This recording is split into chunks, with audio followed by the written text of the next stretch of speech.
O milagre que mudou a vida de André, da dor à vitória pela fé. André sempre foi um homem trabalhador. Aos 38 anos, ele tinha uma pequena oficina mecânica no bairro de Vila Matilde, em São Paulo, onde consertava carros para sustentar a esposa, Ana, e os dois filhos, Lucas e Sofia. A vida não era fácil, mas ele nunca desistiu. Até que, há 2 anos, um problema de saúde começou a minar suas forças, uma dor insuportável no estômago que o deixava prostrado por dias. Os médicos demoraram a descobrir o que era. Exames, remédios, dietas restritas, nada adiantava. Até que, depois de meses de sofrimento, veio o diagnóstico: intolerância severa à frutose, uma condição rara que impedia André de digerir qualquer alimento que contivesse açúcar de frutas, mel ou até alguns vegetais. A lista de restrições era enorme. Comer algo errado significava dores agudas, vômitos e uma fraqueza que o deixava incapaz de trabalhar. A oficina começou a falir. As contas se acumularam. Ana, desesperada, chorava nos braços dele à noite, enquanto as crianças perguntavam por que o pai não brincava mais com elas. Eu não aguento mais, Ana. Não sei o que fazer, André confessou uma tarde, segurrando um copo d'água, a única coisa que seu estômago aceitava sem revoltar. Foi então que Dona Maria, sua vizinha de anos, uma senhora de fé inabalável que frequentava a Igreja Universal do Reino de Deus, bateu à sua porta com um convite. André, meu filho, você já tentou buscar a Deus? Na minha igreja, eu vi pessoas serem curadas de coisas que nem médico explicava. Deixa eu te levar domingo. Não custa nada tentar. André, que nunca havia sido muito religioso, hesitou. Mas a dor e o desespero falavam mais alto.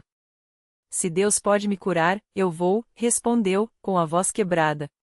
O primeiro passo, a porta da fé. No domingo seguinte, André entrou pela primeira vez na Universal. O lugar era simples, mas havia algo diferente no ar, uma energia de fé, de pessoas que acreditavam em milagres. O pastor, um homem de voz firme e olhares penetrantes, falava sobre libertação e prosperidade através da fé. Deus não quer que você viva na doença, na falta. Ele quer te abençoar. Pregava o pastor, enquanto a congregação respondia com améns vibrantes. André sentou-se no fundo, observando tudo. Quando chegou o momento da corrente de oração, ele sentiu um nó na garganta. O pastor chamou os enfermos à frente. Ana, ao seu lado, segurou sua mão. Vai, André. Deus está te esperando. Com as pernas trêmulas, ele se levantou.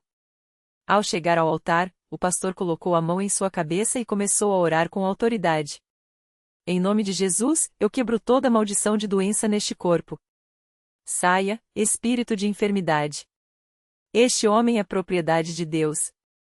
André sentiu algo estranho, um calor percorreu seu corpo, como se uma fogueira santa o envolvesse. Lágrimas escorreram sem que ele entendesse por quê. Quando o pastor ungiu sua testa com óleo sagrado, uma paz inexplicável o invadiu. Você vai sair daqui diferente, disse o pastor, olhando fundo em seus olhos. A campanha da fé e a noite de vigília. Nos dias seguintes, André voltou à igreja. Desta vez, ele ouviu sobre a campanha dos 7 dias de jejum e oração, um período de dedicação onde os fiéis buscavam a Deus com mais intensidade. Se você quer sua cura, tem que mostrar a Deus que está disposto a lutar por ela, explicou o pastor. André aceitou o desafio. Mesmo com o estômago doendo, ele jejuou como pôde, substituindo refeições por água e oração. Ana e as crianças o apoiaram. À noite, participaram juntos da vigília de oração, onde centenas de pessoas clamavam por milagres. Na quarta noite, algo mudou. Enquanto o pastor orava pela cura dos enfermos, André sentiu uma pressão no abdômen, como se mãos invisíveis estivessem trabalhando dentro dele. De repente, uma voz interior lhe disse: come. Ele olhou para Ana, assustado. Eu sinto que posso comer, sussurrou. Ela, com os olhos cheios de lágrimas, tirou do bolso uma maçã que havia trazido por fé. Tenta, meu amor. Deus está contigo. André mordeu a fruta. Esperou pela dor. Pela náusea. Pelo sofrimento que sempre vinha. Nada aconteceu. Ele comeu a maçã inteira. E depois, incrédulo, aceitou um pedaço de pão com mel que uma irmã da igreja lhe ofereceu. Nenhuma reação. Eu estou curado. Gritou, caiu de joelhos e começou a chorar. A igreja inteira explodiu em louvor. O pastor levantou as mãos. Glória a Deus! Mais um milagre no meio do povo de Deus. A transformação e a lição de vida. Nos dias seguintes, André fez novos exames. Os médicos não encontraram mais nenhum sinal de intolerância à frutose. Seu organismo estava normal.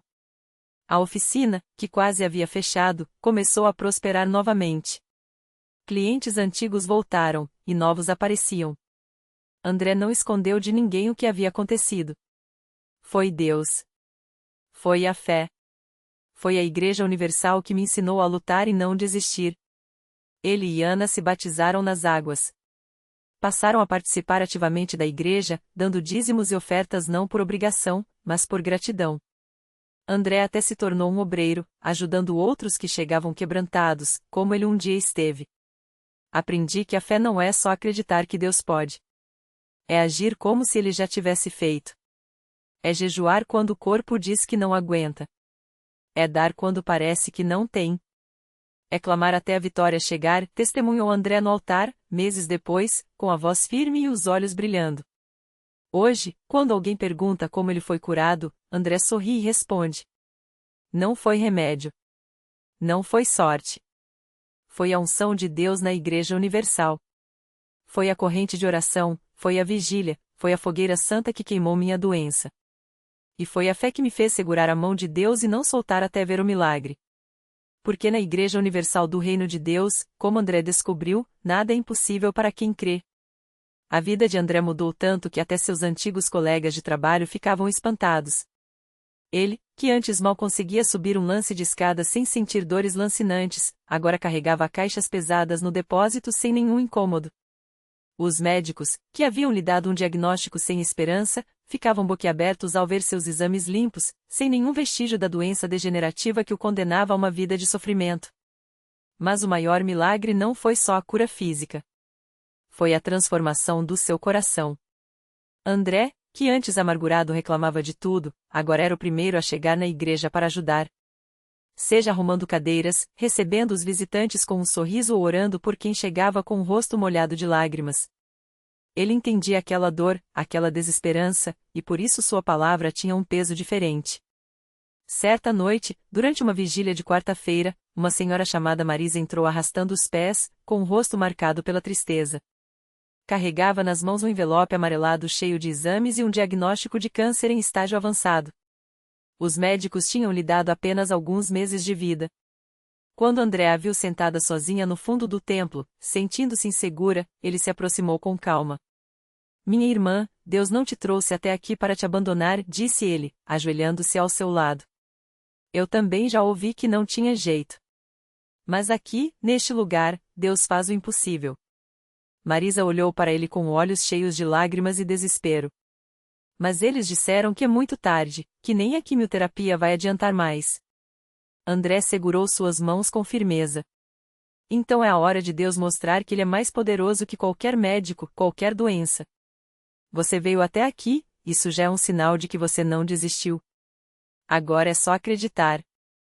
Ela abanou a cabeça, incrédula, mas permitiu que André a levasse até o altar. Naquele momento, o pastor estava ministrando a palavra com autoridade, falando exatamente sobre a fé que move montanhas. Quando chegou o momento da oração, André colocou a mão sobre a cabeça de Marisa e começou a clamar em línguas, como havia aprendido a fazer nas células de oração. O templo inteiro se uniu em um só clamor, como uma onda poderosa de fé que subia aos céus. Marisa sentiu algo que nunca havia experimentado antes. Era como se uma corrente elétrica percorresse seu corpo, tirando dela todo o peso, toda a dor. Ela começou a chorar, não mais de tristeza, mas de alívio. Quando abriu os olhos, viu André sorrindo, com os olhos cheios de lágrimas também. Você sentiu? Ele perguntou. Isso é Deus tocando em você. Nos dias seguintes, Marisa voltou todas as noites. Participou das correntes de oração, bebeu da água consagrada, jejuou como nunca havia jejuado antes. E algo extraordinário começou a acontecer. As dores que a atormentavam começaram a diminuir. O cansaço extremo que a deixava acamada foi desaparecendo. Em poucas semanas, ela já conseguia dormir sem acordar com crises de dor. Quando voltou ao médico para um novo exame, o resultado deixou todos estarrecidos. Os tumores haviam diminuído significativamente. O médico, sem explicação científica, balançou a cabeça e disse apenas: "Continue fazendo o que estiver fazendo." Mas Marisa sabia muito bem o que estava acontecendo. Era a mesma unção que havia curado André agora agindo em sua vida. Ela não perdeu tempo. Trouxe a família inteira para a igreja. O marido, que era cético, ficou impressionado com a mudança. Os filhos, que antes viviam em rebeldia, começaram a participar dos cultos da juventude. A transformação era tão visível que até os vizinhos começaram a perguntar o que estava acontecendo naquela casa. Hoje, Marisa está completamente curada. Os exames não mostram mais nenhum sinal da doença. Ela e André se tornaram grandes amigos e agora trabalham juntos nos cultos de libertação, ajudando outras pessoas a encontrarem a mesma fé que o salvou. Sempre que alguém chega desesperado, com um diagnóstico sem esperança ou uma dor que parece não ter fim, eles contam suas histórias. Se Deus fez por nós, Ele pode fazer por você também, dizem, com a convicção de quem já viu o sobrenatural. Porque na Igreja Universal, os milagres não são apenas histórias do passado. São realidades do presente. São vidas restauradas, famílias unidas, corpos curados e almas libertas.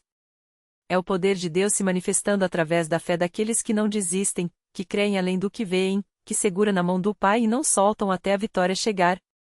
E assim, a cada dia, mais pessoas como André e Marisa descobrem que, quando tudo parece perdido, é exatamente ali que Deus começa a agir. Porque para Ele, não existe caso impossível. Não existe doença sem cura. Não existe vida sem esperança. Basta crer. Basta persistir. Basta entregar tudo nos braços daquele que tudo pode. Naquela mesma noite, enquanto as testemunhas se multiplicavam no altar, uma mulher chamada Ana Cláudia entrou pela primeira vez na Universal. Ela vinha arrastando uma dor que parecia não ter fim. Há 3 anos, os médicos haviam descoberto um tumor agressivo em seu útero. As quimioterapias enfraqueceram seu corpo, as cirurgias tiraram sua esperança, e o último laudo médico foi como uma facada: não há mais o que fazer. Prepare-se para o pior. Ana Cláudia sentou-se nos últimos bancos, com as mãos trêmulas e o coração apertado. Não sabia orar direito, não conhecia a Bíblia, mas algo dentro dela gritava: se Deus curou aqueles ali na frente, por que não eu? Enquanto o pastor falava sobre a fé que move montanhas, ela sentiu lágrimas quentes escorrerem pelo rosto. Não eram lágrimas de derrota, mas de uma esperança que começava a nascer, pequena como uma semente, mas teimosa como uma planta que rompe o asfalto. No final do culto, quando o pastor chamou os que precisavam de um milagre para virem à frente, Ana Cláudia hesitou. As pernas doíam, o medo de mais uma decepção queimava, mas então ela lembrou das palavras que ouvira minutos antes: Deus não falha. O que Ele promete, Ele cumpre. Com um suspiro fundo, ela se levantou e, passo a passo, foi até o altar. Não tinha forças para gritar, não conseguia levantar os braços, mas murmurou entre soluços: Senhor, se o Senhor existe mesmo, me cura. Não aguento mais.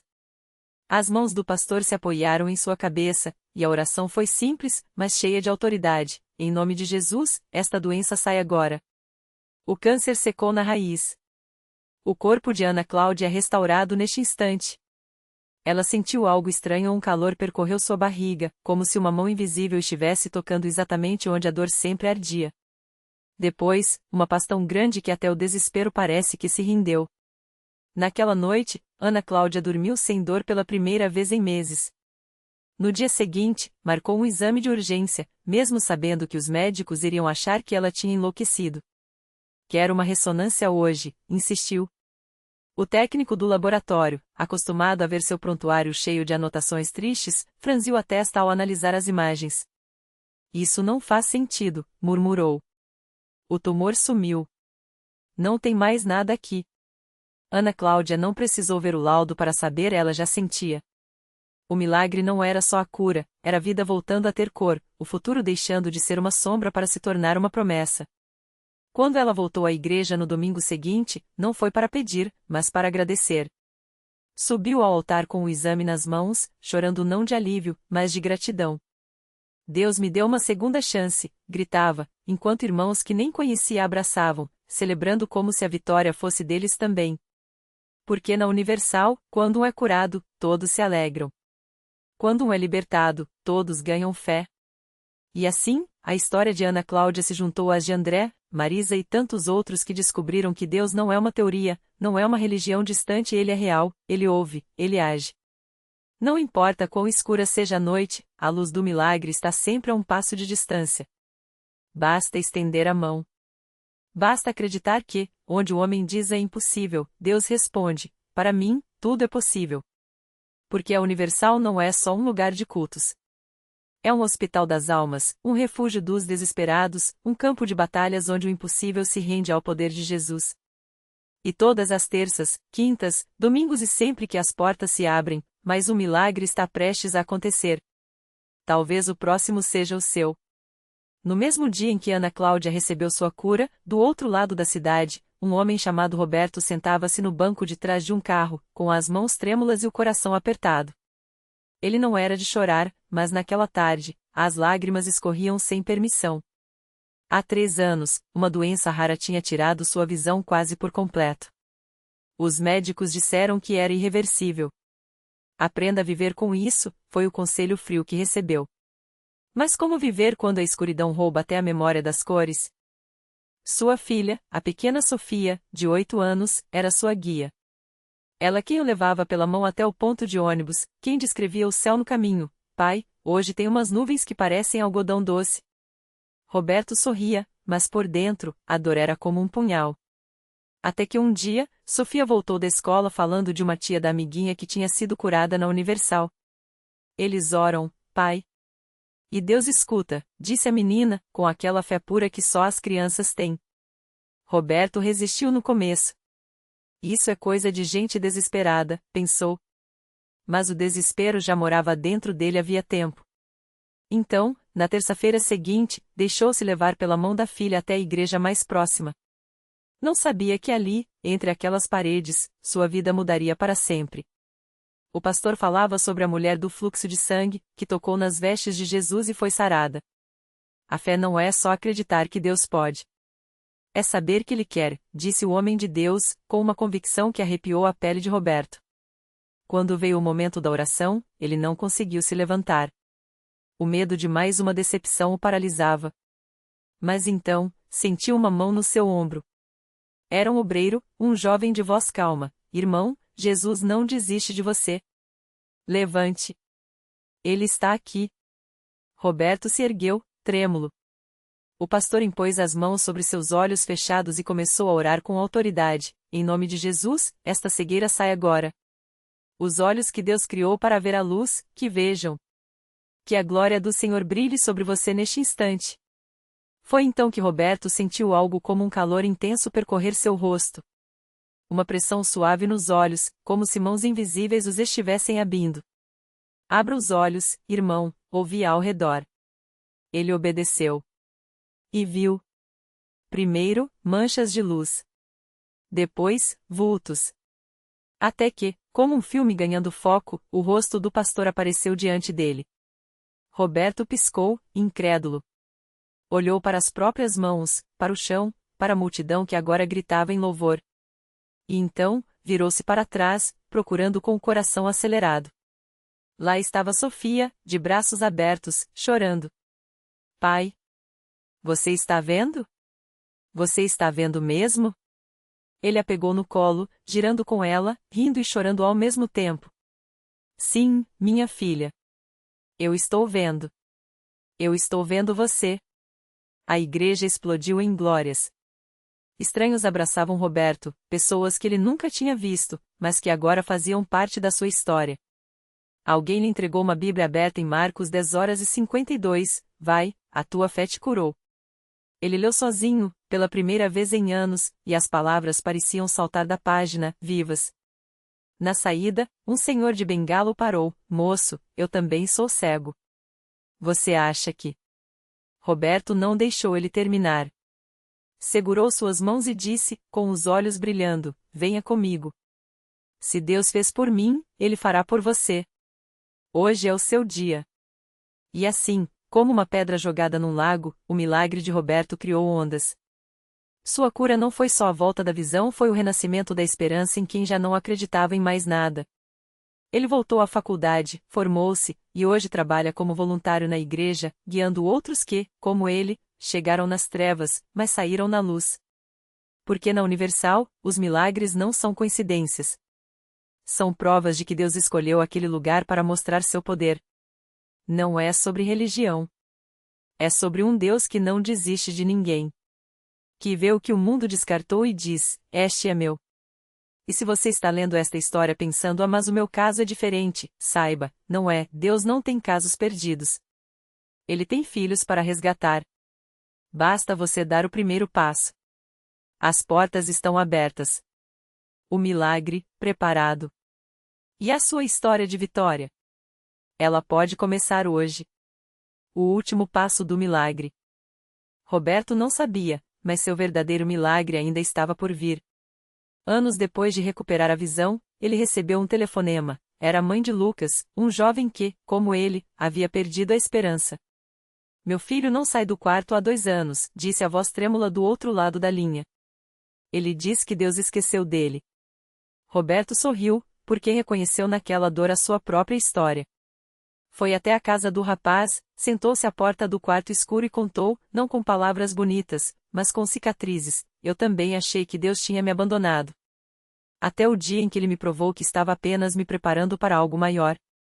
Lucas não saiu do quarto naquele dia. Nem no seguinte. Mas na terceira visita, Roberto levou algo inesperado: um violão. Toca alguma coisa, pediu. Lucas, que antes amava música, hesitou, mas seus dedos, como se tivessem memória, encontraram as cordas. E ali, entre notas desafinadas e lágrimas, algo se quebrou. Não foi imediato. Não foi mágico. Foi real. Como a luz que volta aos poucos depois de uma tempestade, Lucas começou a enxergar não com os olhos, mas com o coração. Hoje, ele está na universidade. E Roberto continua na porta de quem precisa, não como um herói, mas como prova viva de que Deus não muda vidas para nos tornar perfeitos, mas para nos tornar instrumentos. A reflexão que fica. Você já parou para pensar que, às vezes, o seu milagre não é só para você? Roberto poderia ter guardado sua história como um troféu, mas entendeu que a luz que recebeu era para iluminar caminhos. O mundo fala em casos perdidos, Deus fala em filhos em processo. Sua luta não é um castigo, é o solo onde a graça planta algo novo. E se hoje você se sente como Lucas, trancado no escuro, saiba, a porta não está fechada por fora. Deus não força a entrada, mas espera do lado de dentro do seu coração, segurando a chave que só você pode girar. A lição. Milagres não são só cura física ou soluções instantâneas. São sinais de que Deus confia em você para ser parte da história de alguém. Sua vitória não termina em você. Ela começa quando você estende a mão para trás e diz: eu estive onde você está. Venha. A luz. A igreja não é um lugar para perfeitos, é um hospital para feridos, uma escola para aprendizes, e um lar para quem já se sentiu órfão. Seu milagre está pronto. Mas o mundo precisa dele. E você? Está pronto para ser a resposta à oração de alguém?